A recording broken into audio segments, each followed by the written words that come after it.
Hello and welcome to My Mom's Basement, presented by 3Chi and Barstool Sports. I am your host, Robbie Fox. With me are my two co-hosts for Loki Season 2, both Clem and Gia. The three of us, we're taking on the multiverse, the TVA, all of it. And we're going to need your help this week because that's what episode 4 did to me. Literally. Crazy. Clem, how we doing? Doing good. Wasn't sure where we stood in terms of the season right now, in terms of how long is it? 6 episodes, 8 episodes? 6. So it's 6. I thought last night was episode 6 of 8. I am so thrown off because half of these series now, I think between the last Star Wars show, Gen V, they give you those first 3 episodes and then they go 1-1-1. And I'm like, did we get that with Loki? And all the stuff in Loki, they've been like kind of just hitting me with jabs and moving in terms of the story. And I truly still don't understand what's going on fully, which I hope we're across the board here. So it sounds like your timeline skipping. Yes, I'm timeline. I am Loki. You're like Loki, like being pulled in which direction. You're like, am I in episode 6? It's like, no, bro. I'm thinking penultimate, and then that ending. I'm like, is this the end of this goddamn season? What's going on right now? I thought we got some Sopranos vibes. I'm not even on the same show anymore, Bob. I'm completely lost. I've gone. You're in New Jersey. I'm in HBO. Yeah. Gia, how we doing? Good. I watched last night's episode after a long night out, so I was a little confused, but I was dying to go home to watch it.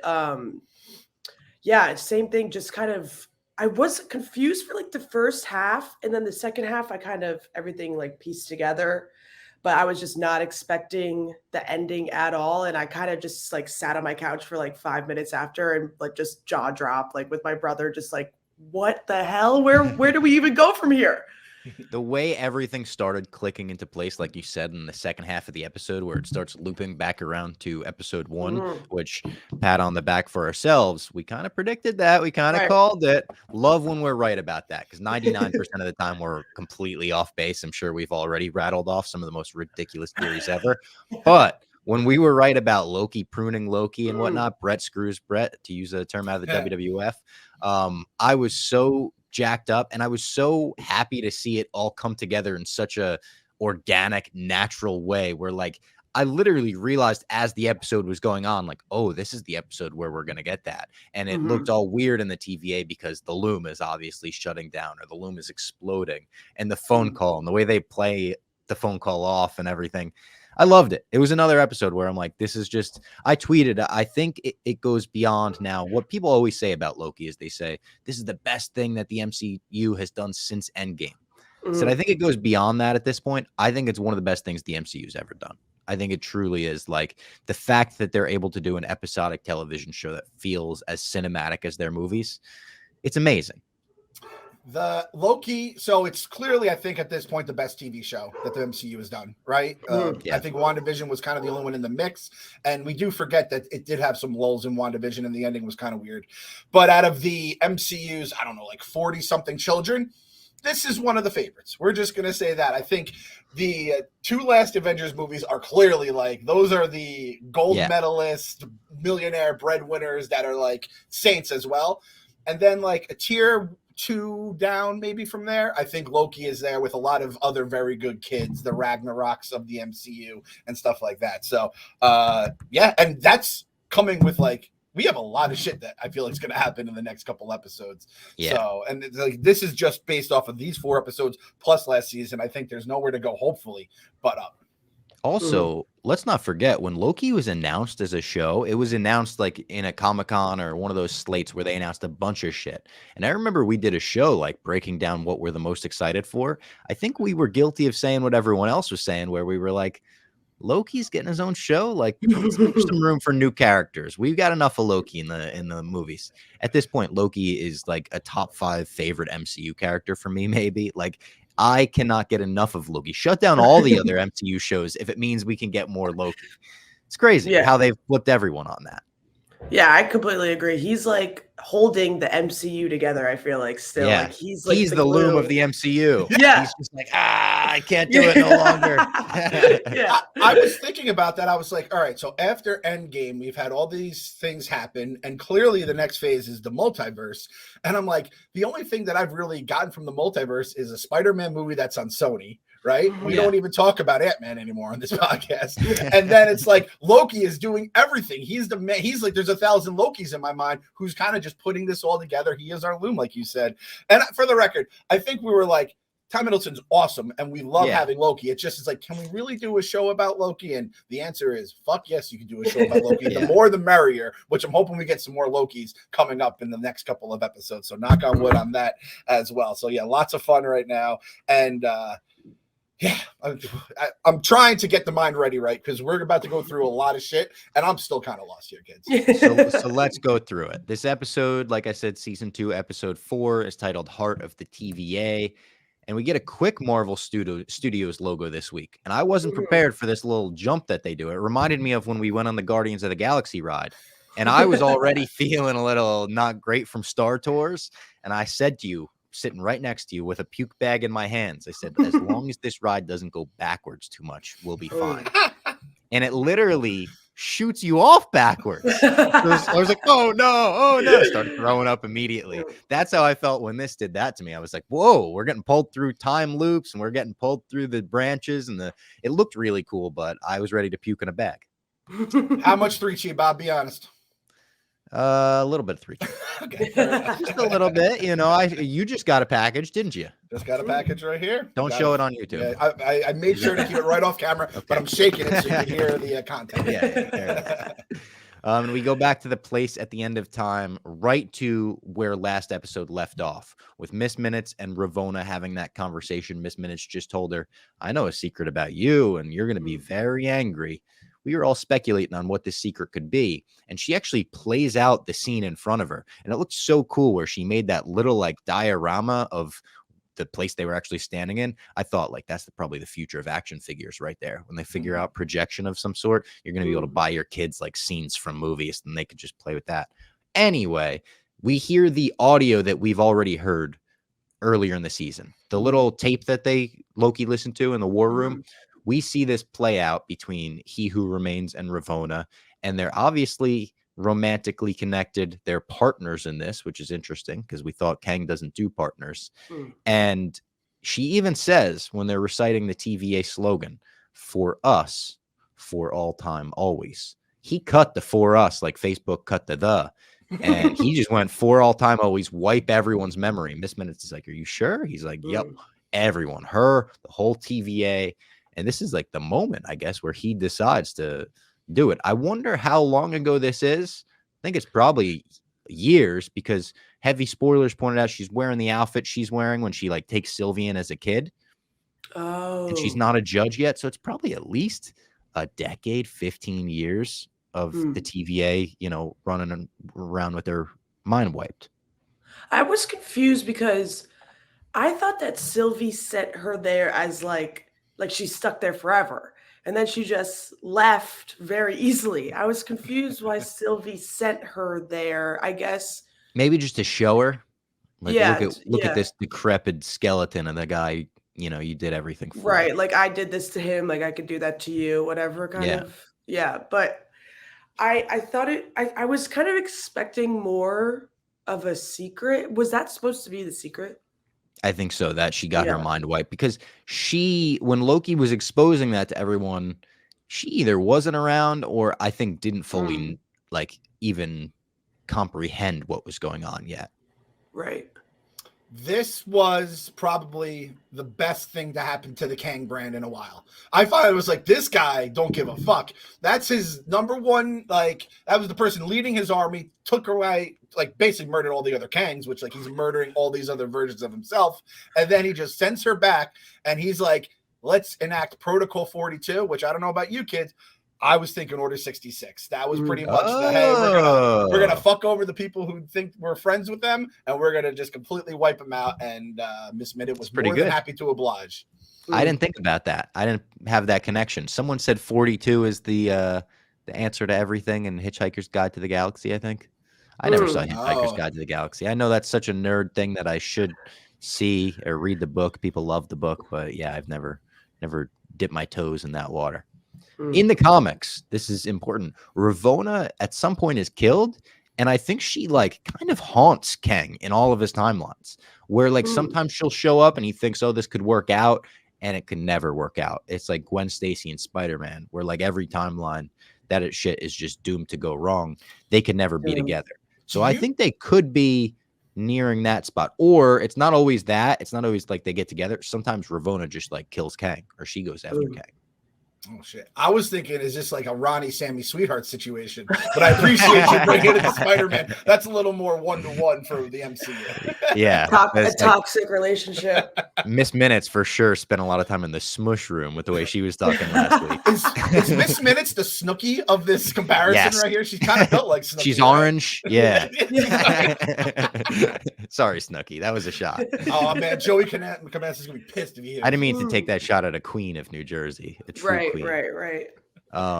Victor Timely appears in the TVA. We saw him go through that door last week, and it's got to be crazy going into the TVA, and there's statues of himself everywhere. He goes in and in the war room, he sees like the 3 heads, but it's different hair and everything. I'd be like, oh shit, look at me with that haircut.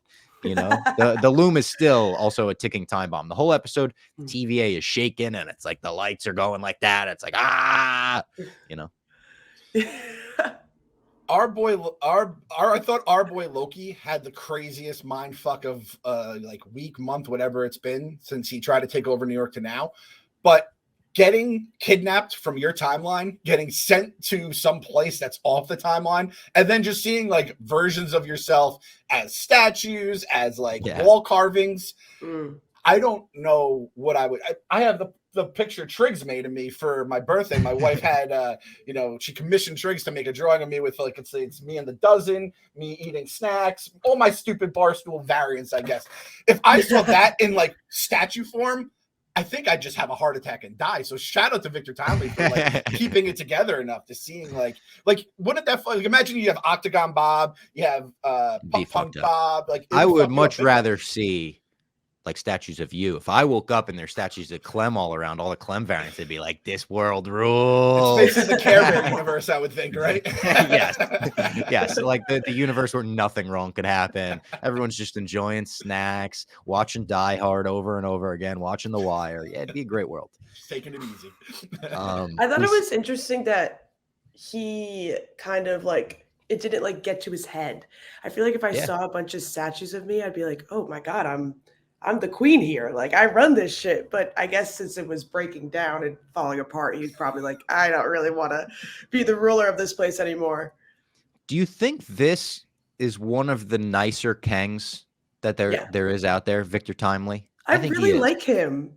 Yeah. Like obviously he has that switch that he could flip when he like ditches Ravonna last week and he kind of looks at her weird. But like for the most part, he's okay. He's just kind of like he's a little bit of a con man, a little bit of a politician playing at all 3 sides this week. But he's all right. I think the worst thing you could say about this Kang, Victor Timely, is he's like a swindler, right?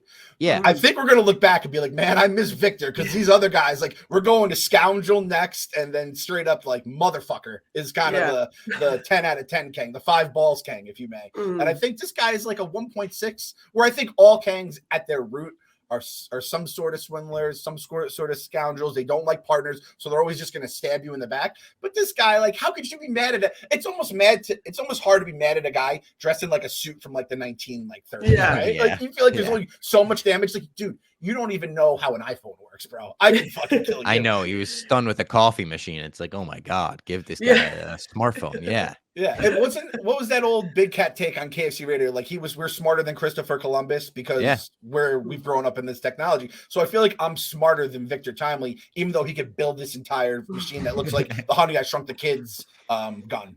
Yeah. No, that's a good point. Also, how do you rank the 3 Kangs that we've spent time with? Like, not the ones in the post-credit scene, but just Victor Timely, He Who Remains, and just the Kang from Quantumania.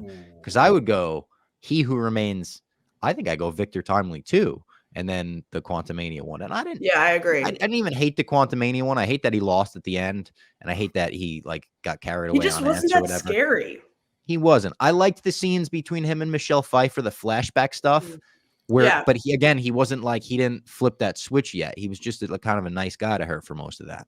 I'm with you, Robbie. I go He Who Remains 1, Victor Timely 2, Ant-Man Kang 3. However, Ant-Man Kang that everyone else talked about before we met him is like the scariest motherfucker of all time. Remember, they like all the stores were like, holy shit, here we go. And then we met him. He was kind of like, you saw the resemblance to Kang and then washed by ants, R.I.P. in peace, or sent to another version of the quantum. That I don't think we're gonna like that. Kang could come back and be the Kang of all Kangs.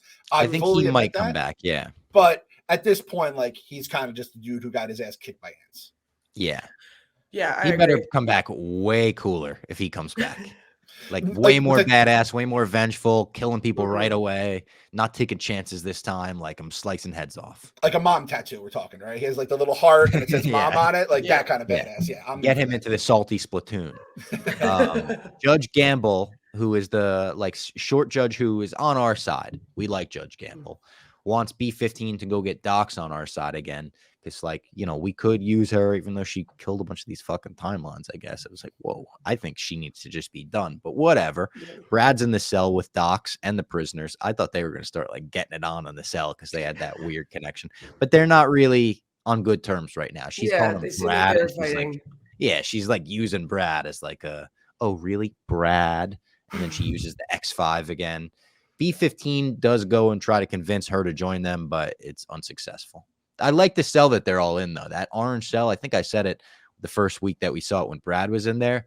The whole aesthetic of the TVA, they nail every single room. Even my uncle, shout out my uncle, it was his birthday yesterday, texted me on B-15's tie. She is like a TVA tie clip. Like every single little detail, they have a logo on it, and it's like they're all, screen printed and regimented, and it's awesome. Yeah, everything. I feel like this set, just in general, like even the pie room, every single individual room, Obi's room, is so on point to what you would think it would look like. I mean, I had no idea like what the TVA was before the show. Obviously, like no one did. But if you gave me a verbal description, that's exactly how I would see it in my head. Even the colors, just everything about it. It's a lot of it looks real too. And it could not be, I could be an idiot for saying this, could just be good CGI, but it doesn't look like a ton of green screen work when they're in the actual rooms. Yeah, totally. Is there a chance they actually filmed in the real TVA? Is there like a real TVA they found another dimension and got to it? Have we thrown that potential thing out there? There's a chance. Hey, you never know. If that's the case, I think the Loki team's the only team that has found it, because the other shows like Secret Invasion comes out, Drax arm, Maybe that's why. Maybe Disney spent all their money sending Loki to another dimension, and then it's like, well, now you have to. Now, poor Emilia Clarke has the fucking Drax arm. Maybe like when they went to film Endgame, the scene where he actually grabs the Tesseract and disappears, Tom Hiddleston just fucking did that, and they were like, oh, fuck. Where'd that fucking guy go?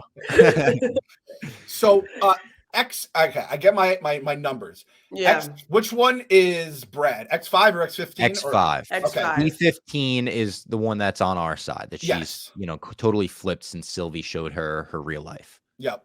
So I'm really starting to realize that the name Brad, that's not a mistake. He's a total Brad. Oh, he gets a little taste of that movie star life, and he wants to go back. And listen, I have no problems with everything Brad does. Like I wouldn't do it again. World of Clem's Care Bear world. We're all happy. We're all just sitting back, eating snacks, watching good movies.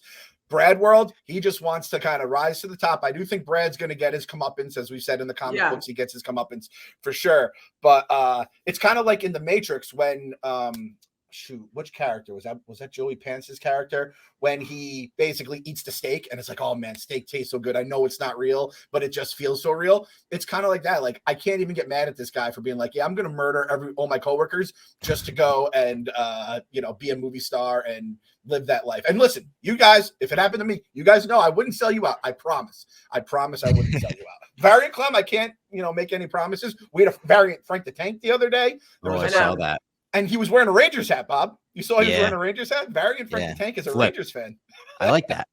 I'll take him. There's also a variant that's a Phillies fan. Yes. It's really kind of creepy that they are last year stark rivals of Frank. We have a Phillies fan, a Rangers fan. I didn't see that one. Well, that's like how the War of Kangs happens eventually, like the War of Franks will happen, War for of sure. Franks. Yeah. All yelling, this motherfucker. Another motherfucking variant. Let's tell the people about Game Time. You know, Frank's always using Game Time, going to Devils games, Mets games, and whatnot. You shouldn't have to worry when you're buying tickets to your next big event. Game Time is the fast and easy way to buy tickets for all the sports, music, comedy, and theater events near you. I actually got their website pulled up right now. Let's see what's coming to our area. Bad Bunny's coming in April. Boys Like Girls are actually in the city tonight. If you're listening to this on release day, that's a hell of a show. Boys Like Girls, State Champs, bunch of bands like that. Whitehall. You get into Boys Like Girls for $32 tonight. Clippers at Knicks on Monday, $91. These are amazing, amazing prices. Oh, and also UFC, the main event, John Jones just dropped out. We have a new main event for that. It's not as big in terms of name value, but for the diehard fans, we love it. Tickets are dropping every day for that. So go on to Game Time, get your stuff there. It's very easy to use. Game Time is obsessed with finding ways to help you save money on tickets. With zone deals, you pick the section and Game Time picks the seats for an average of 18% savings. And the Game Time guarantee means you'll always get the best price. If you can find tickets in the same section and row for less, Game Time will credit you 110% of the difference. So they're paying you to go to the game. Take the guesswork out of buying tickets with Game Time. Download the Game Time app, create an account, and use code MMB for $20 off your first purchase. Again, terms apply, but create an account and redeem code MMB for $20 off. GameTime.co is the website. And then the Game Time app is also super easy to use. And if you use the Game Time app, download the tickets to your phone. You don't got to print them out or anything. Very, very easy. I'm going to the Giants game this weekend. Oh, are you? Giants Jets, is it? Giants Jets, and the prices are like through the roof because it's, you know, all New Yorkers going. So it's like there's a lot of away fans that want to go to the game.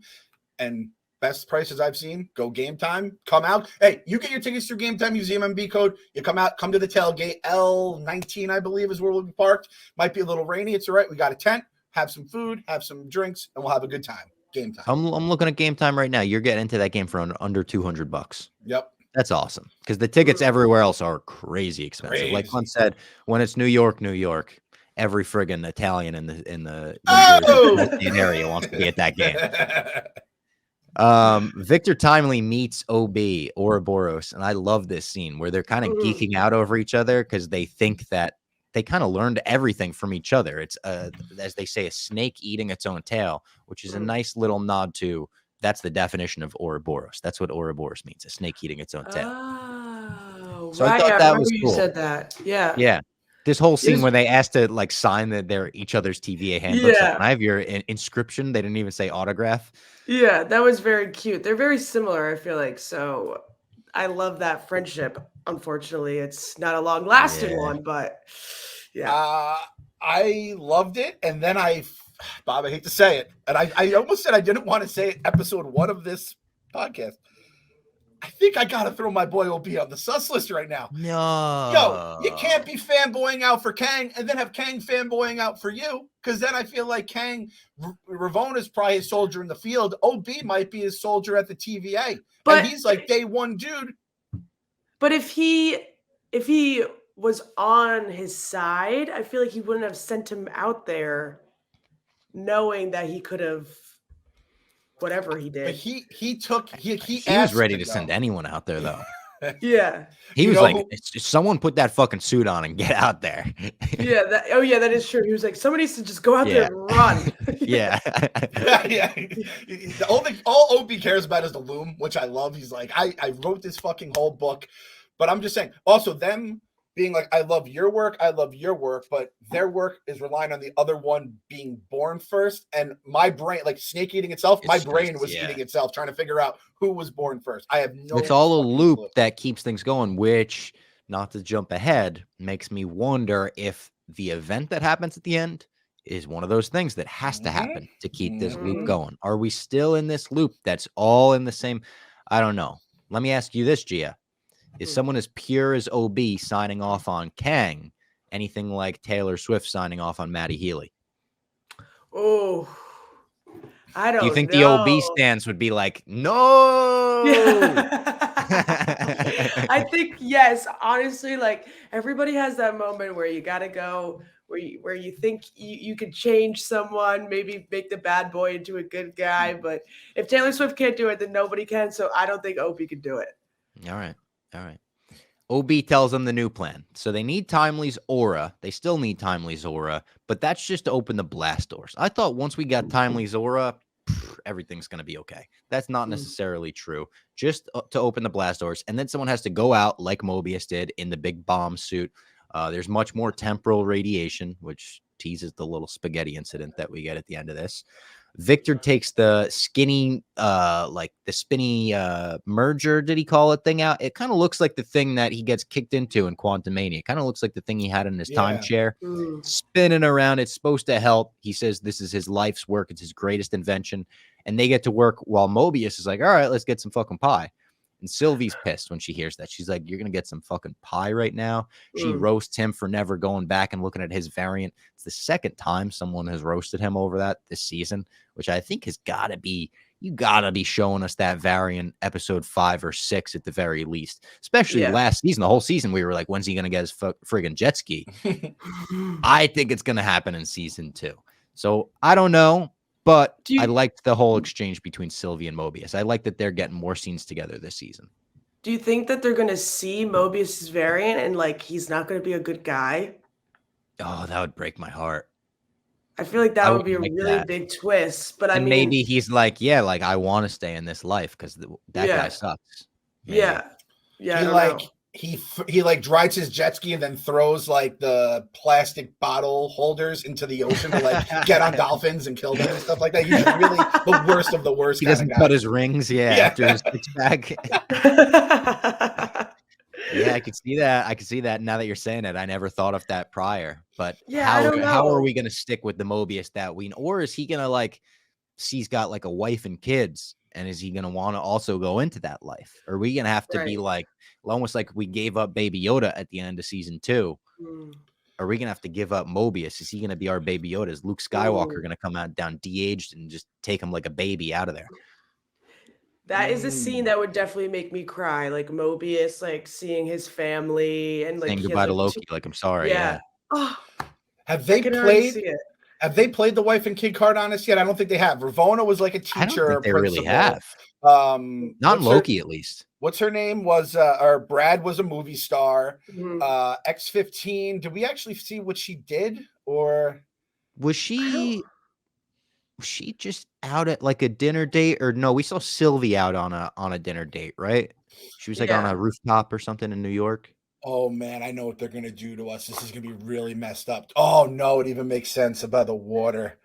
We're gonna see Mobius's real life, and he's gonna have a wife and kids, and that wife and kids is gonna be Rachel McAdams' character from Wedding Crashers, and he's gonna have the jet ski by the beach where they, meet and mingle, I guess is the word. They're gonna have little kids. Christopher Walken's gonna be the grandpa in the background. Salah, good man. And then we're gonna be like, no, because like we all wanted those crazy kids to like figure it out, right? Yeah. So this maybe like, Kevin Feige, like in that Fox deal, he's like, yeah, like we also got the rights to Wedding Crashers, so I guess we'll loop that in. We basically have Wedding Crashers too, which kind of like when Baby Yoda left us, and then it became Boba Fett became Mandalorian. Basically, I think I might have just spoiled the Mobius reveal at the end of the season. I apologize for. I think you did. The writers are gonna be pissed. Disney might take this down now. And Loki has a moment with Sylvie where they're talking about the pie. They're in the pie room. And he tells her about Thor 1, which I thought was interesting because we were just saying prior to Loki season 1, I don't know how much time has passed from season 1 to season 2. I think it's pretty instant. Prior to Loki season 1, though, Thor 1 was like a week before Avengers.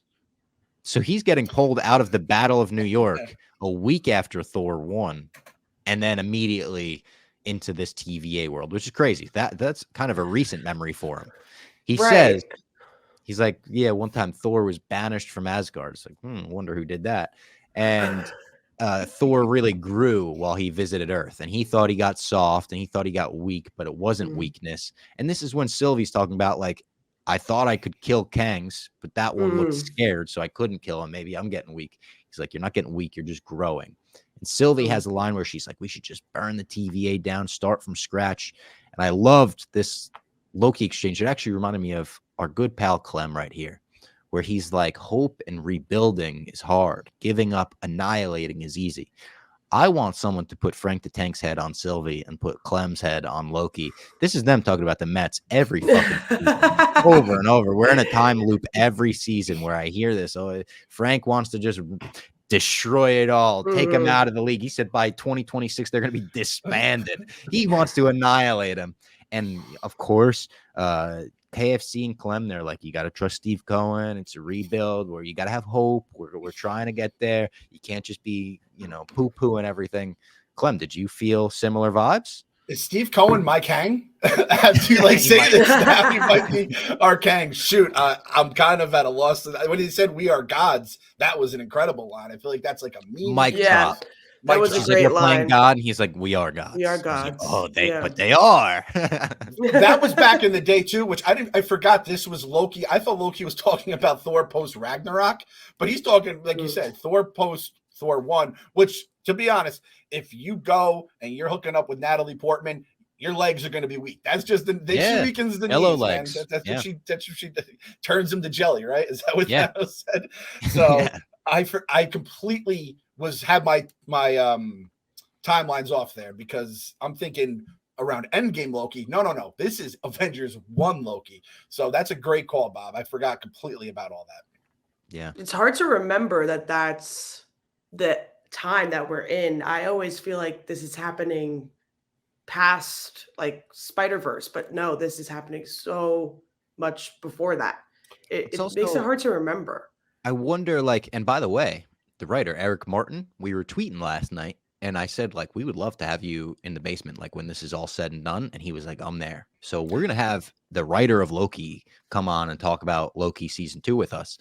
But I wonder, in his mind, is he constantly thinking, I have to write this character not like he was written post Avengers, and I have to stick to, obviously he saw his whole life post Avengers in Loki episode 1, and he's had the TVA experience and the experience of the television show, but is he thinking I have to reference things that are more recent for him, like Thor 1? That's weird to think about being on the writer's minds at all times. It is also interesting because I feel like Loki from the start to Endgame, whatever, it took him such a long time to kind of turn into this good guy. He had so many times where he would go back and be the Loki that we all know. And this one was pretty quick to become a good guy. They showed him his life. They showed him his death. He was like, all right, maybe I shouldn't be a dick. That's a pretty bad death. Yeah. And it's nice to see him. I feel like he wouldn't have been able to be a main character if he didn't become good. If we couldn't trust him. Yeah.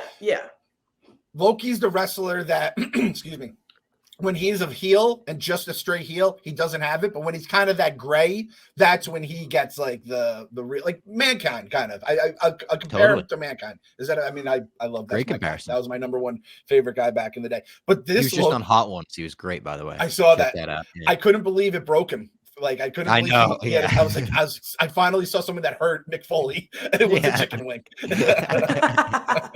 But this Loki, seeing his life flash before his eyes, he could have gotten hard just saying the G word. He loves talking, being a god. He fucking loves it. And this one, he kind of just passes it off. And I was like, look at growth out of my boy there. I was really proud of him. Really well, he also did, let's keep in mind, just get puny godded by Thor or by Hulk, right?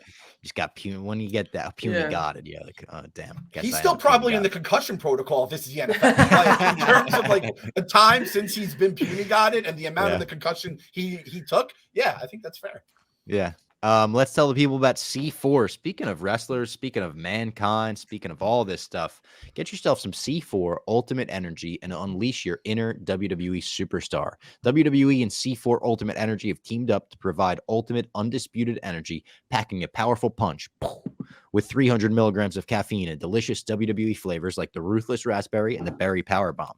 C4 Ultimate Energy is the preferred choice of supercharged energy for WWE superstars like Seth freaking Rollins. With 0 sugar and 300 milligrams of caffeine that'll fuel you leave you feeling larger than life. Also, the ultimate pre-workout. If you're looking to get a pump in, start doing push-ups or something. I was on a big push-up kick during the pandemic. I got to get back on that. I would just like rip 5 push-ups at a time throughout the day and like try to get up to a big total. Maybe with C4 Ultimate Energy, I could do 6 at a time. Show us the guns, Bob. Show us the guns. The guns. You see the guns? Well, I shouldn't flash firearms on YouTube. I don't think they're allowed to do that. We're gonna get banned. It's time to step into the ring with C4 Ultimate Energy in WWE. Grab the new C4 Ultimate Energy WWE flavors today at GNC online or find them near you at findc4.com.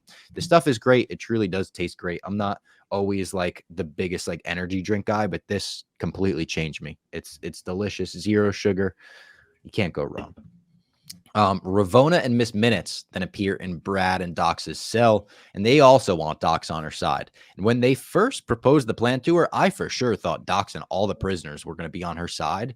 And I was like, oh shit, we got like, to make another wrestling reference, like NWO and NWO Wolfpack. Like Ravona's running the Wolfpack over here. And she's still like, has some of the same ideals, but not all of them. So I was like, this is going to be awesome. But she says no. And also hits another cold line where she's like, she puts her in that box, that torture box. And Miss Minutes is laughing at her. And Brad Wolf, he's like, I'm in. You don't have to tell me twice. Like, I want to go back to that movie star life. Such a Brad move. Such a Brad move. Yeah, total Brad move. General Docs, for the first time all season, she got me on her side when she's like, how does it feel looking in my face and knowing I would rather die than follow you out that door? I was like, whoo, that doesn't feel good to hear.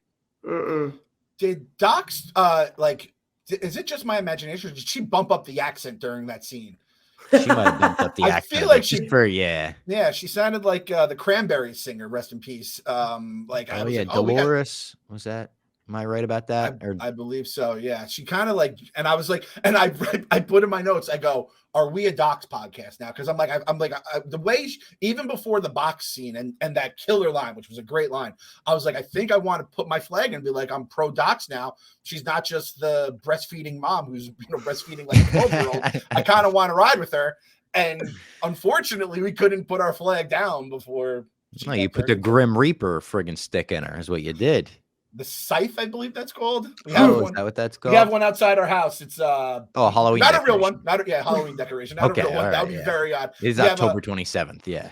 We have a scarecrow we made, and he has a little jack-o'-lantern pumpkin head, like your trick-or-treat ones. And his name, Bob, you're gonna like this, Bruno Scars. Oh, that's good.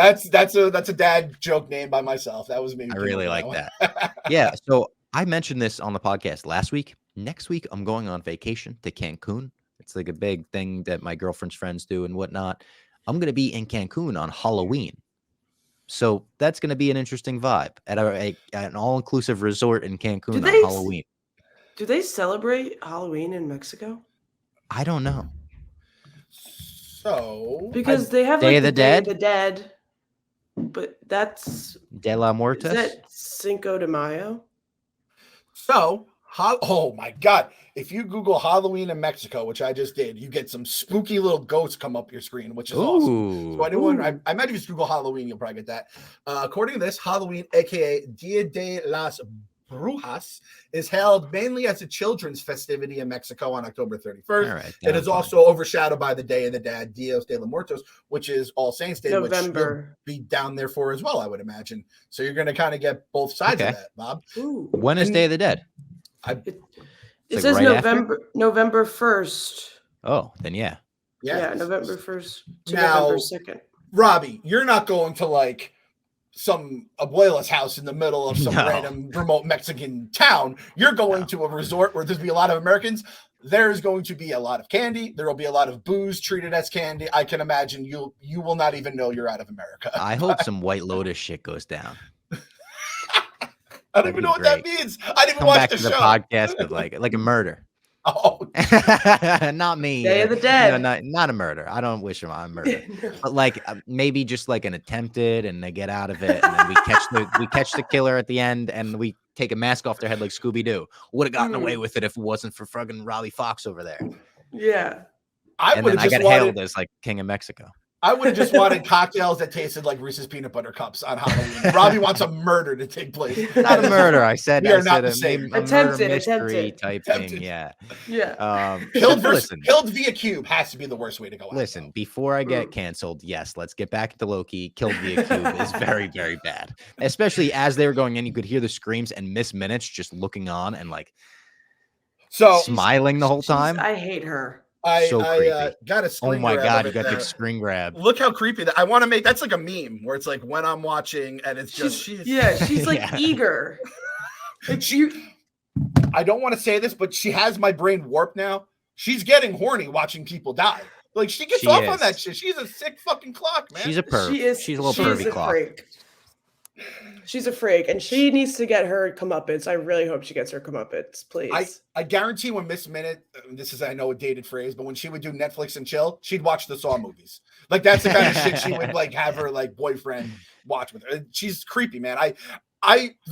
We've never been more right than calling her sus from day one, Robbie. We've never been more right. Never. The most sus there's ever been. Well, did she die?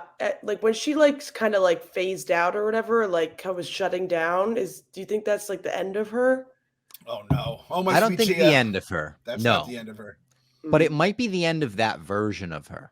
When she gets rebooted, I could see her like kind of going back to her basics and having to relearn shit. Because if it's all a loop, she's got to meet a He Who Remains again, and then they got to. I don't know.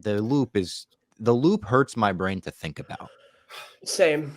Okay, because I have this note here, and I wrote this, and this was the trust tree. We're in the trust tree. The basement is always a trust tree.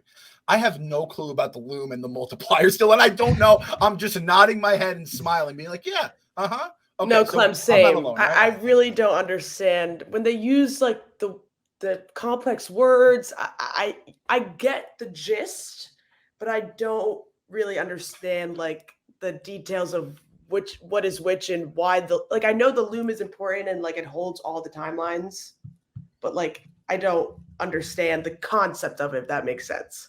It's Kevin Hart in 40-Year-Old Virgin. You're throwing some big words at me, and because I don't understand them, I'm going to take them as disrespect. Like I don't know what's happening, but I know it's not good. Like something bad is happening, and the loom is very important. But it's just going in one. And listen, you guys can send me the YouTube videos that explain it. It's just not going to work. But I'm with you. I know out there is bad, and we need to fix it. So as long as we're all in this together, kind of like that's what I love about the basement. It's just us gathering bunch of idiots together. Yes.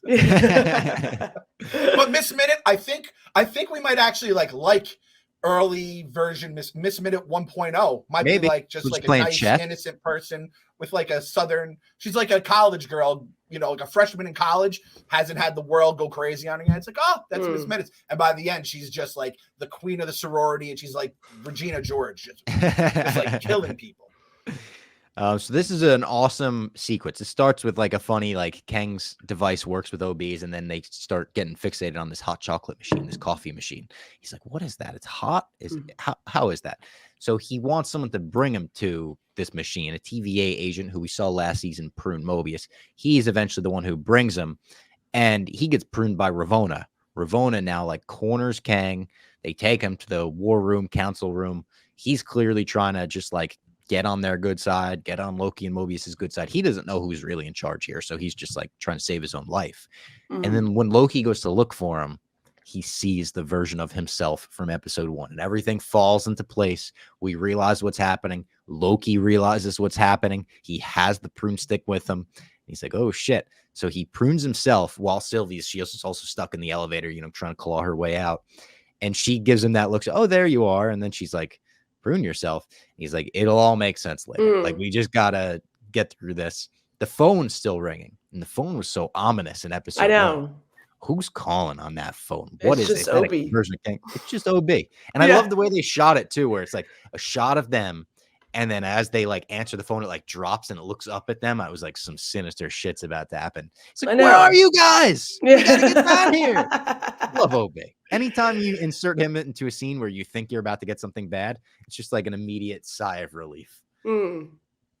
The camera angles definitely fucked me up. And I don't know about you, but after the Loki pruning the other Loki and then that camera angle, both times I was expecting someone to run up behind them and potentially prune them. So I was on thought maybe Ravona, because she had the pruning stick and she was going crazy. So I was also like looking around every corner. Which I appreciate. I appreciate them keeping us off balance here, where you're expecting crazy shit to happen. You're expecting someone crazy on the phone, and it's kind of like, oh, nothing too bad. But as later on, where you're like, oh, everything's going to turn out fine, and everything doesn't turn out fine. Also, I have a take here, food take, and I don't know how. I know me and Robbie are sometimes on the very opposite side of the spectrums. Hot cocoa machines, like the ones you find at a gas station, are elite hot cocoa. Elite. Ooh. I don't know if you guys have ever dabbled in them. No, I haven't dabbled enough, but I really like hot cocoa. I thought about getting it yesterday, actually. I thought about going to Starbucks and get myself a hot cocoa. What about you, Gia? Do you go to Wawa at all? You get your hot chocolate from Wawa? I've never. I don't think I've ever gotten hot chocolate from a machine. So I don't know where the first place I got it from. Might have been like an old job that had like definitely didn't have a hot cocoa machine at a job. But it was probably like a gas station, and it just, you hit the button, it goes and it is probably, I've seen them, 0.001% cocoa inside of it, just chemicals, but it's like the perfect thickness. It's a little too hot, I think, at first, which is like anyone that can serve a hot chocolate at the perfect temperature right off the bat can have my dollar any day of the week. But there's just something about a good hot cocoa. And I have to admit, like, I was amazed by it as born in the 80s, and I was amazed by it. I couldn't imagine being Victor Timely, seeing that entire machine just go down. I wonder if somehow that hot cocoa machine, he does something like Future Kang does something where he's like heating stuff up in like a really quick way. I feel like we're not going to come back to it too. Yeah. That and the key lime pie. Like they were very much focusing on this, and they had that long shot even where they were just looking at the hot cocoa machine. And it like looks cool. It's got that vintage TVA, almost like wartime propaganda font look about it. But yeah, it also has soup in it. Did you see that on the machine? Yeah. It does like coffee, hot chocolate, and soup. Oh. Or was it or are they saying chocolate soup? It was some sort of soup for sure. So chocolate soup sounds delicious. That is like a bridge. And that's the thing about those machines. It usually have like coffee, hot chocolate. If it has soup, it's like, listen, you can be good at one thing, but when you're good at this many things, there is some diabolical shit going on behind the scenes. The ingredients list. There's nothing better in the world than in a store they used to have a place. It was a Chinese food and Mexican place. And it's like, those two foods are awesome. And they do share more kind of ingredients, and like you could fry a lot of stuff a lot of different ways. But if I'm going to I'm not expecting a 10 out of 10 Mexican and Chinese experience. I'm kind of just getting a little bit of both there, which is nice. You could order a taco and an egg roll, right? That's a pretty nice combo to throw. Well, there's one place in the world that I've went to that can nail everything. Shout out Cookout in North Carolina. Everything on the menu is like 75 cents, and you can get like literally like cheeseburger with a side of corn dog and chicken quesadilla. And like everything comes with two sides, but everything is an entree. Oh, if you're ever in North Carolina, hit up a Cookout. Oh my God, I've never heard of this place before. I'm looking at it right now. It's crazy. I've been twice. Once after Rough and Rowdy, once after the last Pup Punk show, which was in South Carolina. So I guess they're in South Carolina too. I think there's Cookouts like all over the South. All right, then I could be completely wrong. I'm sure people in Kentucky right now are screaming at the screen. They don't have computers in Kentucky. All right, that was wrong. That was wrong. That's an old Trent Iowa joke that got repurposed there. So OB tells him if he reboots the system, Miss Minutes is going to turn off. And he's like, but there's one side effect. It'll allow for some crazy shit like magic is going to be allowed in the TVA again. And Sylvie and Loki are like, are you fucking kidding me? Yeah. Bro? Turn it off. Yes. Yeah. Like, this is what we've been waiting for 2 seasons now. We're trying to use some magic here. So they're all for that. Miss Minutes, when she goes down and reboots, her death scene is a little scary. She's like, glitching, and she turns into like just the text, which I thought that was so funny too. And it's like slashes and random like emojis, numbers, whatever. And her final words, another cold line. This was the episode full of them. She says, "You'll never be him." It's like, whoa. And she was right. That's like a line you hear from like a disappointing, like your father's like disappointed in you, Yeah. Like you'll never be Jimi Hendrix. Me. Yeah. Or it's like a 12-year-old commenter replying to some quarterback. Like, you'll never be him. Yeah. I feel like that could be a meme where it's like if if Josh Allen loses in the playoffs, they're like, you'll never be him. All the Chiefs fans will just be whoever the Mac Jones, right? Or not Mac Yeah. Jones. Mac Jones, Patriots? Patriots. Yep. Very good, Yeah, Bob. yeah, all right. Yeah. See? She kind of looked like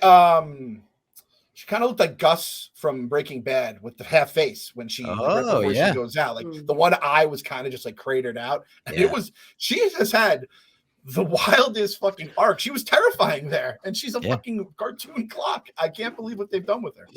Yeah. And now I understand like the 1893 or whatever. People were afraid of that like vaudeville and scary clock. This is the updated version. It's like an old horror movie that we're not scared of anymore. And the current one, we're like, oh shit, that's scary. So Sylvie enchants Brad to get Timely back. And I like the way Brad went in. He was like acting like Sylvie a little bit, like the way he was prancing in there. Prunes Ravona. So she's in the void now, I guess. Victor Timely then is the one to be like, I have to be the one to do this. He puts himself in that little aura scanner. He just like puts his head in it and it scans him, opens the blast doors. And he's like, if anything goes wrong, I'm the only one that knows the machine. So if it goes wrong, maybe I could fix it out there or whatever.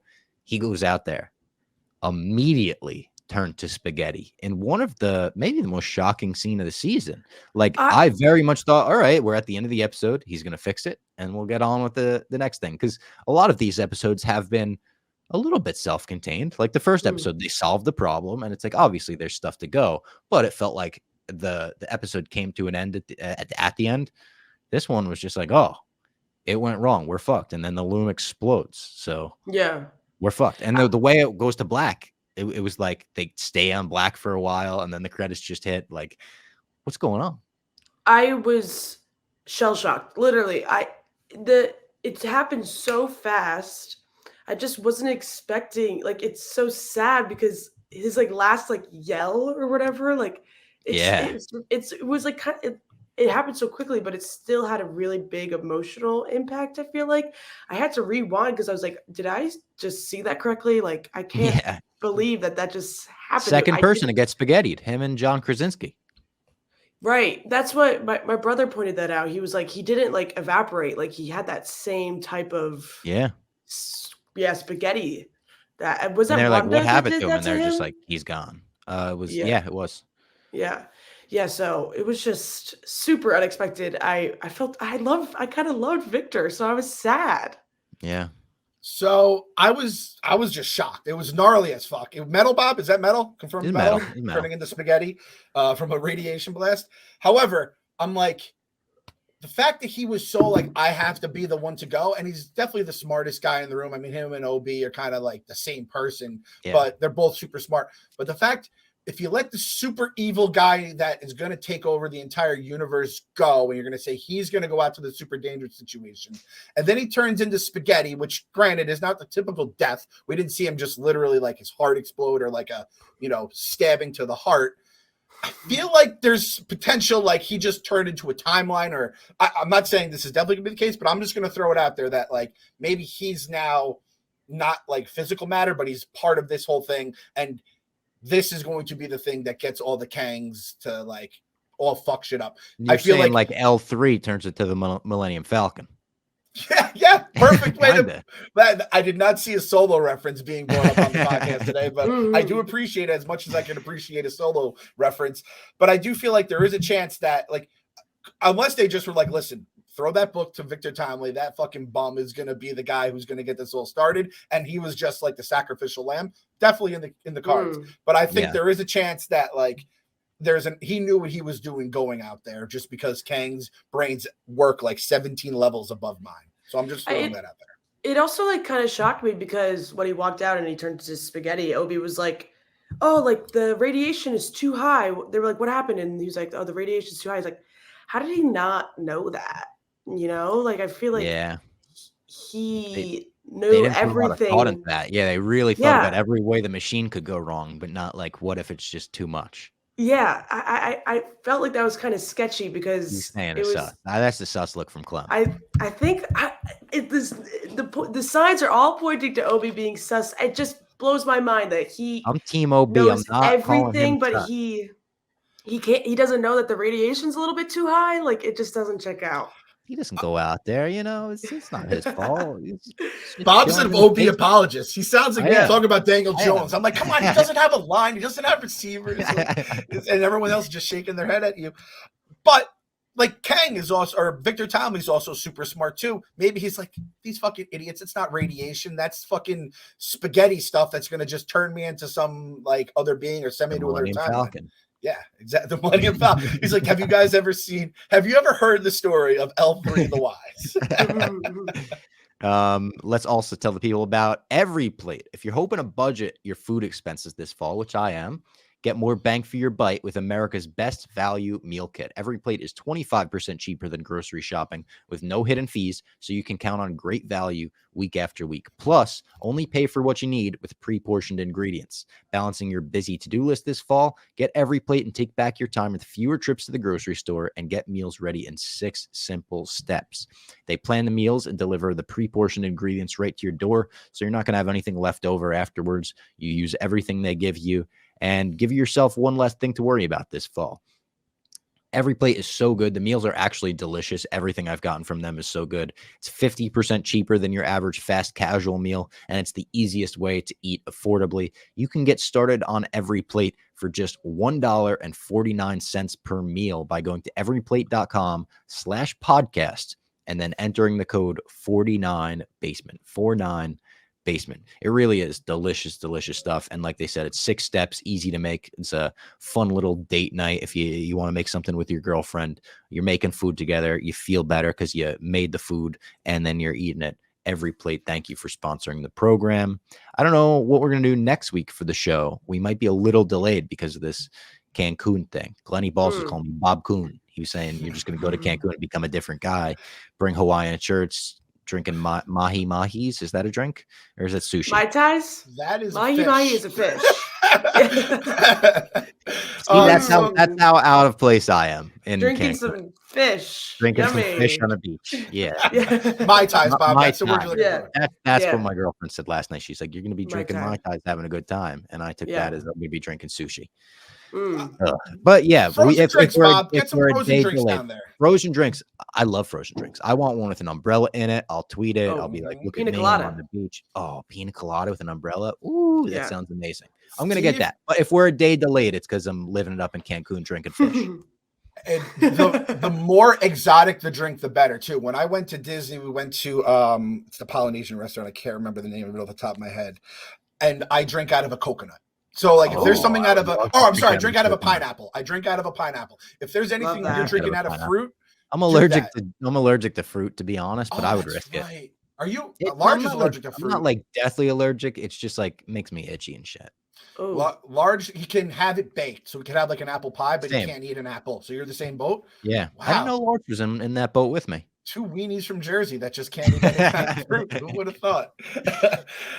So when are you in Cancun till? Let's like set the expectations for the audience here. So I'm in Cancun Monday to Saturday, but like there's a chance I could sneak out Friday and record something. I think I just don't know if I'm going to be able to upload like stuff like that. Is there Spotify? Is there Disney Plus? Can you get Disney Plus? I sure hope so. On my phone, can I not? I don't know. Sometimes it's weird in different countries. Like I can't get VPN stuff. Yeah, there might. Bob's gonna make it work. I mean, if Victor Tomley could go out in a radiation storm to try to fix the timeline, I'll make it work. Just everyone bear with me. I know I'm gonna get tweets like, "Where the hell is the podcast, asshole?" No, Basement Boys are nicer. But yeah, bear with me. I'll be in. Especially with this ending, like you can't not watch. I know.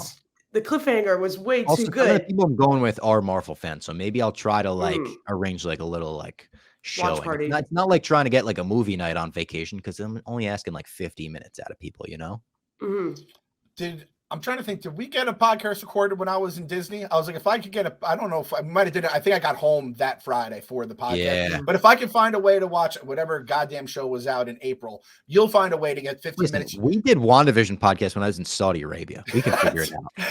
Bob's acting like they don't have internet in Mexico at like. Yeah. Or I was in Abu Dhabi. I don't even remember where it was. Not some random remote town in Mexico. He's gonna be at a resort in probably in Cancun, the biggest probably city that I don't know if that's fucking coon. I'm gonna get a shirt that says that. Yeah, that's gonna be part of the Robbie Mexico Robbie when he comes back. Yeah. Eating mahi mahi Straw raw. hat. Yeah. All right. I had 2 takes on this. Well, 3 takes on this ending. One, I can't believe you didn't use the spaghetti as your transition to the every plate ad. We might have to put you in podcast school for that, Bob. But hashtag Kengetti, is that our hashtag? Oh, for the episode? I like that. Kengetti. Our poor guy turned into Kengetti. 2, our boy, who's the guy? Not Obi, the other guy, the guy who seems a little slow. Guy who seems a little slow. Casey. Does our boy Casey have like 1 billion nuclear weapons worth of Infinity Stones in his drawer right now that all work? Oh shit, magic works. Because magic He's got works the now. Infinity Stones in his drawer. Like, could Casey become our new Thanos here? He just fucking like, You're right. Oh, those good Infinity call, Stones Clem. are back on the table, right? and you know who likes Infinity Stones? Our boy Loki. So I am Time stone. How can he? But things are blowing up.